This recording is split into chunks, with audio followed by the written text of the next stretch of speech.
20 वर्ष परंपरेची 20 वर्ष अभिमानाची साजरी करूया दहीहंडी संकल्प प्रदेशराजची। यंदा संकल्प दहीहंडी उत्सवाचा 20वा वर्ष आहे।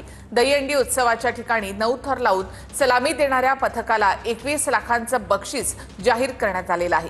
संकल्पच्या दहीहंडीमध्ये 3 हंडींचा थरार असेल। एक हंडी ठाण्यामधील पथकांसाठी तर दुसरी दहीहंडी मुंबईतील पथकांसाठी असून तिसरी हंडी ही विशेष मुंबई ठाण्यातील महिलांसाठी असणार आहे। यंदा दहीहंडी उत्सवामध्ये हास्य जत्रेची टीम देखील सहभागी होणार आहे।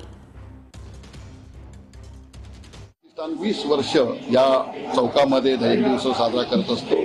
मला वाटतं हळूहळू करत हा संकल्प प्रश्न अख्ख्या देशामध्ये जगामध्ये आपल्या माध्यमातून पोहोचलाच आहे। पण मी खास करून सर्व गोविंदांचं मनापासून अभिनंदन करेन की मला वाटतं दरवर्षी गोविंदा 250-300 लोक या मंडळाला भेट देत असतात आणि गेल्या वर्षी आपण दरवर्षी विक्रम तर करत असतात, लागतच असतात आणि या माध्यमातून सरकारने पण या खेळाला शासकीय दर्जा दिल्यामुळे मोठ्या परिस्थितीमध्ये लोक या गोविंदामध्ये सहभागी होत असतात आणि चांगले गोविंदा या टायमाला बघायला मिळण्याची इच्छा आहे। संकल्प प्रतिनिधीच्या माध्यमातून जो विश्वविक्रम करेल त्याला 21 लाखाचा आम्ही प्राईज घेणार आहे आणि ठाण्यामध्ये सर्वप्रथम 9 थर लावेल त्याला 11 लाखाचं प्राईज आणि बाकीचं सर्वच गोविंदांना आम्ही सगळ्या संकल्प त्यांच्या माध्यमातून बक्षीस दिली जाते। प्रत्येक गोविंदाला मान सन्मान केला जातो तो या संकल्प त्यांना करत असतो।